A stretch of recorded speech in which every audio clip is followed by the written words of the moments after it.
बिस्मिल्लाहिर्रहमानिर्रहीम। अस्सलाम वालेकुम नाजरीन, मैं मौलाना फैसल एडवोकेट और मैं अपने यूट्यूब चैनल के जरिए आपसे मुखातिब हूं। नाजरीन, पहली दरखास्त तो ये होगी कि वो अहबाब जिन्होंने चैनल सब्सक्राइब नहीं किया, मेहरबानी फरमाकर वो चैनल सब्सक्राइब कर लें ताकि आने वाली वीडियोज आसानी से आप तक पहुंचती रहे। नाजरीन, इस वारदाती टोले की जो इस वक्त मुल्क में विराजमान है, इस फड्डा पड़ गया है वफाकी वजीर दाखिला का और शहबाज शरीफ का। वो फड्डा क्या है उस पर भी बात करेंगे। उसके साथ साथ नाजरीन, शौकत अजीज सिद्दीकी साहब की वो बरतरफी के खिलाफ जो अपील उन्होंने फाइल की थी, कल वो मंजूर हो गई थी। सुप्रीम कोर्ट ने उनकी जो बरतरफी थी उसको गैर कानूनी और गैर आईनी करार दिया था, लेकिन जो कुछ उन्होंने कहा है उससे शहबाज सरकार और पाकिस्तान की एस्टेब्लिशमेंट दोनों जो है वो परेशानी और मुश्किल में मुब्तला हो गए। उन्होंने क्या कहा उस पर भी बात करते हैं। उसके साथ साथ फौजी अदालतों का वाला जो केस था, उसकी जो इंट्रा कोर्ट अपीलें थी वो भी समाअत के लिए मुख्तस हो गई हैं अब, और मुकर्रर कर दिया गया उनको। उस पर नया बेंच भी बना दिया गया। वो बेंच क्या, उसके साथ साथ जो है अभी तक पाकिस्तान तहरीक इंसाफ को वो जो फॉर्म 45 और फॉर्म 47 वाली वारदातें थी वो अभी तक खत्म नहीं हुई। नवाब शाह में क्या किया जा रहा है उस हवाले से भी बात करेंगे। उसके साथ एक और 967 अरब रुपए का बम जो है वो इस मुल्क की गरीब अवाम पर गिराने की इस वारदाती टोले ने तैयारी कर ली है। वो बम क्या है उस पर भी बात करेंगे। पहले बात करते हैं कि शौकत अजीज सिद्दीकी साहब के केस में क्या हुआ। नाजरीन, कल उनकी अपील मंजूर हो गई थी और उनको बहाल कर दिया गया था, लेकिन चूंकि उनकी उम्र पूरी हो गई थी उनको मराहत दी जाएंगी, वो जो पेंशन और दीगर चीजें होती हैं, लेकिन चूंकि उनकी उम्र पूरी हो गई थी तो इसलिए वो ओहदा नहीं संभाल सकते थे। तो उन्होंने शाहजेब खानजादा साहब के साथ एक प्रोग्राम में ये कहा कि जी मेरे इल्जामात के हवाले से तहकीकात जरूर होनी चाहिए, मैं झूठा साबित हूं तो मुझे डी चौक पर फांसी दे दें। जनरल फैज हमीद नवाज शरीफ और मरियम नवाज के केसेस के हवाले से पूछ रहे थे। मैंने उन्हें कहा कि उनके केसेस का भी फैसला नहीं हुआ, तो उन्होंने कहा कि जी सजा तो होनी है लेकिन सिर्फ क्वांटम ऑफ पनिशमेंट पर बात होगी, यानी कितनी सजा उनको दी जानी है। सजा होगी लेकिन कितनी होगी इस पर बात होगी। तो मैंने कहा कि जी मैं किसी की दुनिया बनाने और बिगाड़ने के लिए अपनी आकबत खराब नहीं करूंगा। तो इस बात पर जनरल फैज हमीद साहब ने कहा कि हमारी 2 साल की मेहनत जाय हो जाएगी। मैंने कहा कि जिस मेरे इन केसेस का जो है वो मेरिट पर फैसला होगा। तो इस बात पर जो मुलाकात है उसका इख्तिताम यानी नाखुशगवार हुआ। तो जनरल फैज हमीद साहब ने यह खुद माना कि जी हमने आपको बेंचों से हटवाया है, और जनरल फैज हमीद ऐसा तासुर दे रहे थे कि जैसे पूरा मुल्क उनके कंधों पर खड़ा है। मेरे इल्जामात सच साबित हों तो जिम्मेदारान को उनके खिलाफ कार्रवाई भी होनी चाहिए। सुप्रीम कोर्ट के फैसले पर उन्होंने अल्लाह ताला का शुक्र भी अदा किया और अपना जो सपोर्ट की जिन लोगों ने और जिन लोगों ने उन्हें हौसला दिया उसका भी उन्होंने शुक्रिया अदा किया। अपने वकील हामिद खान साहब का भी उन्होंने शुक्रिया अदा किया। उन्होंने ये भी कहा कि जी मेरे लिए बरीयत जो है वो सबसे अहम थी, मराहत वगैरह जो है ये सानवी चीजें हैं। और फिर उन्होंने ये भी कहा कि जी सुप्रीम कोर्ट ने अपने फैसले में करार दिया कि सुप्रीम जुडिशियल काउंसिल की कार्रवाई बदनीयती पर मबनी थी। मेरे खिलाफ कार्रवाई को गैर कानूनी और गैर आईनी करार दिया गया है। मैंने जस्टिस साकिब निसार को खत लिखा था कि मेरे इल्जामात की तहकीकात करें और ऐसा कमीशन बनाएं जो सुप्रीम कोर्ट के हाजिर सर्विस या रिटायर्ड जज पर मुश्तमिल हो जिसने पीसीओ का हलफ ना उठाया हो। मैंने बहुत मुश्किलात सही हैं, अब मैं आज भी अपने मौकफ पर खड़ा हूं। जनरल फैज हमीद से मेरी 2 मुलाकातें मेरे घर पर हुई थी और ये दोनों मुलाकातें जनरल फैज हमीद ही की दरखास्त पर हुई थी। नवाज शरीफ के और मरियम नवाज के खिलाफ जो है फैसले को उन्हें पहले से पता था। एक मुलाकात जो है वो नवाज शरीफ की सजा से 4 दिन पहले हुई थी। वो चाहते थे कि जी केस जो है उस बेंच के पास जाए जिसकी सरबराही मैं करूं। शायद उनका ख्याल था कि मेरे फैसले से उनकी साख बनेगी। और उन्होंने ये भी कहा कि जी उस वक्त जनरल फैज हमीद जो थे वो डीजीसी थे और उस वक्त के डीजीआईएसआई की कोई हैसियत नजर नहीं आती थी। शायद किसी को पता भी ना हो कि डीजीआईएसआई कौन था, जिस तरह उस वक्त सब कुछ डीजीसी और आर्मी चीफ थे। नाजरीन, पाकिस्तान में सुप्रीम कोर्ट या हाई कोर्ट के किसी जज के खिलाफ जो है वो रेफरेंस आर्टिकल 209 के तहत फाइल किया जाता है, और उसमें जो सुप्रीम जुडिशियल काउंसिल है वो chief justice of Pakistan, supreme court के 2 सीनियर 3 जजेस और अदालत आलिया के यानी हाई कोर्ट के 2 सीनियर 3 जजेस जो है वो उसके मेंबर होते हैं। अब अगर सुप्रीम कोर्ट एक तरफ ये कह रही है कि जी उनके हवाले से जो कार्रवाई थी वो बदनीयती पर मबनी थी, गैर कानूनी और गैर आईनी थी, तो फिर उस वक्त के जो चीफ जस्टिस थे वो उस अदलिया के, उस अदालत उज़्मा के 2 सीनियर 3 जज और अदालत आलिया के 2 सीनियर 3 जज, इसका मतलब वो सब बदनीयत थे। अब अगर वो 5 लोग बदनीयत थे और उन्होंने एक ऐसे जज को घर भेजा जिसको कानूनी और आईनी तौर पर घर नहीं भेजा जा सकता था, तो उनके खिलाफ कार्रवाई कौन करेगा। शौकत अजीज सिद्दीकी साहब का यह मुतालबा बड़ा वजनी है, यकीनन कार्रवाई होनी चाहिए। और अब उन्होंने शहबाज सरकार के लिए मुसीबत ये खड़ी कर दी है कि एक तरफ तो उन्होंने वो नाम लिए हैं जो सुप्रीम कोर्ट के जजेस थे, जाहिर है जो उनकी इस बरतरफी में शामिल थे, और दूसरी तरफ जो है वो उन्होंने डीजीसी उस वक्त फैज हमीद साहब का नाम लिया, और जो सीरियस किस्म के इल्जामात उन्होंने लगाए हैं यकीनन इस पर तहकीकात होनी चाहिए। लेकिन अब शहबाज सरकार जो है वो चूंकि खुद उनकी मर्जी और इमा और मंशा के मुताबिक आए हैं, तो अब उनके लिए बड़ी मुश्किल है कि अगर शौकत अजीज सिद्दीकी साहब जो है उनके मुतालबे पर तहकीकात करते हैं तो इतनी उनकी हैसियत नहीं है, और अगर नहीं करते तो फिर जो है उस सूरत में भी परेशानी मौजूद है कि जी अब एक सुप्रीम कोर्ट का या हाई कोर्ट का जज जब ये बात कर रहा हो तो फिर उसकी बात का एक वजन भी होता है और उसकी बात को अहमियत देनी भी चाहिए। शहबाज सरकार जो है वो परेशान हो गई है, एक तरफ ये परेशानी, और दूसरी तरफ परेशानी ये है कि वफाकी वजीर दाखिला जो मोहसिन नकवी साहब है वो पंजाब वाली अपनी टीम जो है वो वफाक में लेके आना चाहते हैं।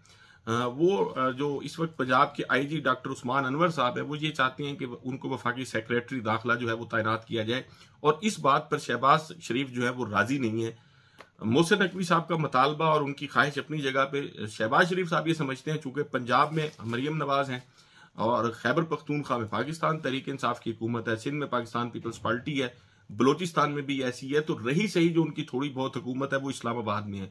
और अगर इस्लामाबाद में भी वफाकी वजीर दाखिला की टीम आती है तो फिर उनकी क्रेडिबिलिटी क्या होगी और उनकी किसने सुननी है, उनकी क्या चलेगी। लेकिन वो लोग जो मोहसिन नकवी को लेकर आए हैं वो बड़े डाढ़े लोग हैं, और बिलाखिर माननी उन्हीं की पड़ेगी। इस मुतालबे पर वैसे जो डीएमजी ग्रुप है उसमें भी तशवीश है। उसकी वजह यह है कि डॉक्टर उस्मान अनवर साहब जो आईजी हैं उनका चूंकि पुलिस डिपार्टमेंट से ताल्लुक है तो एक बेचैनी की कैफियत है।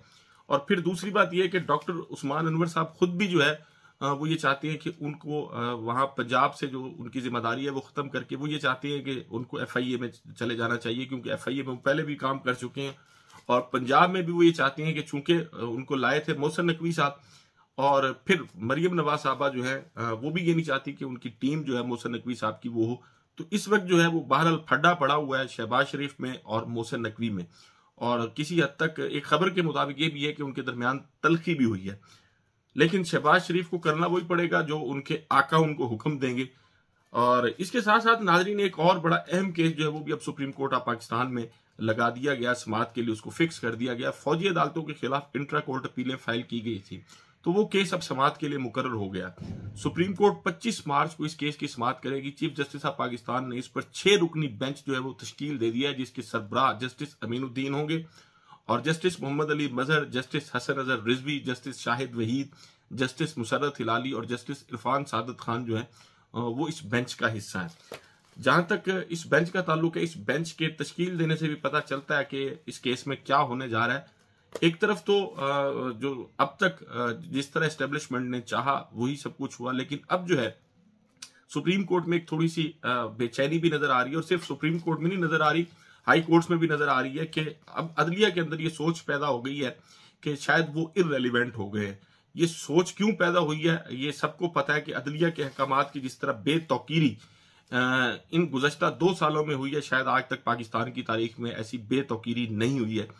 अगर आप मामला देखें इमरान खान साहब का, सुप्रीम कोर्ट हाई कोर्ट ये कहती है कि जो उनकी मुलाकात कराई जाए, लेकिन सुप्रिंटेंडेंट अडयाला जेल जो वो हाई कोर्ट के अहकामात को एक तरफ उठा के फेंक देते हैं। परवेज इलाही केस में हाई कोर्ट ने कहा कि जी इनको घर छोड़ के आए, लेकिन लाहौर पुलिस से यानी पंजाब पुलिस से इस्लामाबाद की पुलिस जो है वो उन्हें ऐसे उठा के ले गई जैसे चील चूजे को उठा के लेके जाती है।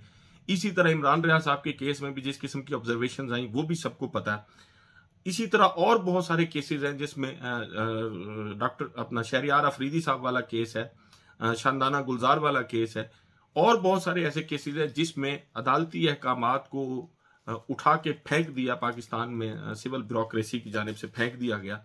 तो इस बात पर एक बड़ी बेचैनी है और इसका इजहार जो है वो मीटिंग्स में किया भी गया। सुप्रीम कोर्ट में भी ये बेचैनी नजर आती है, लाहौर हाई कोर्ट में भी ये बेचैनी नजर आती है, और इस्लामाबाद हाई कोर्ट में सिवाय जस्टिस आमिर फारूक के बाकी जो जजी साहबान हैं, कल जैसे जस्टिस सरदार इजाज इजाक साहब ने जो कुछ कहा एजेंसियों के मुतल्लिक वो भी आप सब सुन चुके हैं।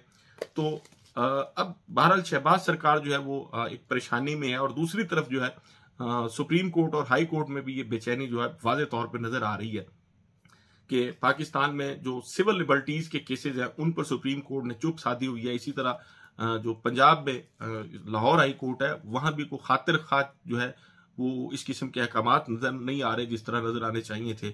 तो मुल्क में बहरहाल एक इस वक्त पूरे मुल्क में सियासी जो है वो तो जाहिर है अदम इस्तेहकाम है ही है, लेकिन उसके साथ साथ जो इंतजामी सतह पर और अदालती सतह पर बेचैनी है वो भी बड़े वाजे होकर नजर आ रही है। उसके साथ साथ नाजरीन पाकिस्तान तहरीक इंसाफ के लिए जो है वो अभी मुश्किलात खत्म नहीं हुई। आपको पता है कि जब 8 फरवरी 2024 को इंतखाबात हुए तो उससे पहले पाकिस्तान तहरीक इंसाफ के उम्मीदवारान जो थे उनसे कागजात नामजदगी छीने गए, गिरफ्तार किया गया, जो स्कैंडल प्रपोजर थे उनको अगवा किया गया और कोशिश की गई कि उनका दाखिला जो है वो आरओ ऑफिस में ना हो सके।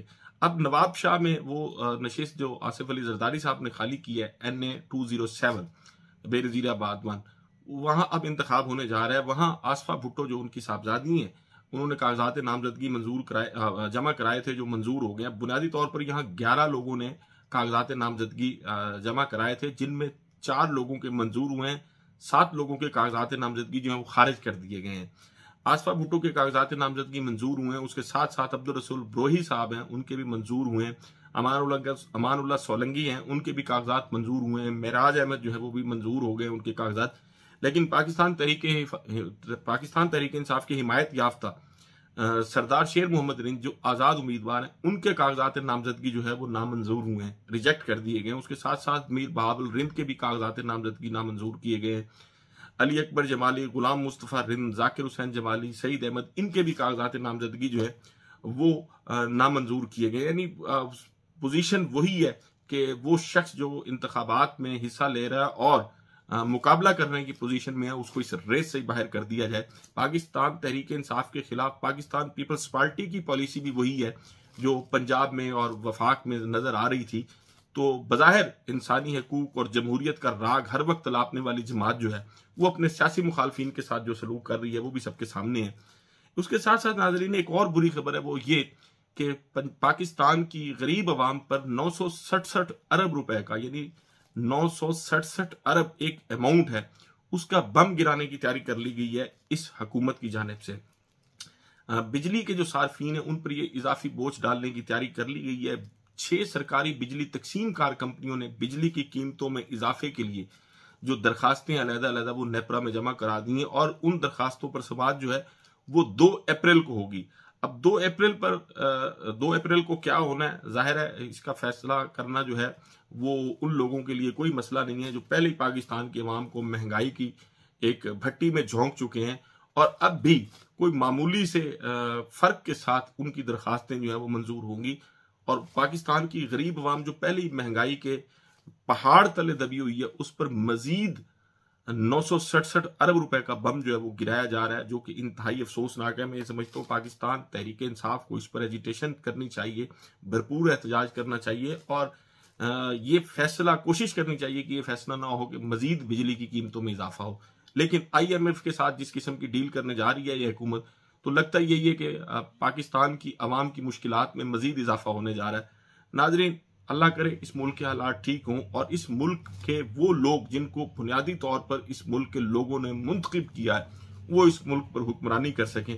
आपसे मुलाकात होगी अगली वीडियो में। अपना और अपने इर्द गिर्द के लोगों का बहुत ख्याल रखिएगा। अल्लाह हाफिज।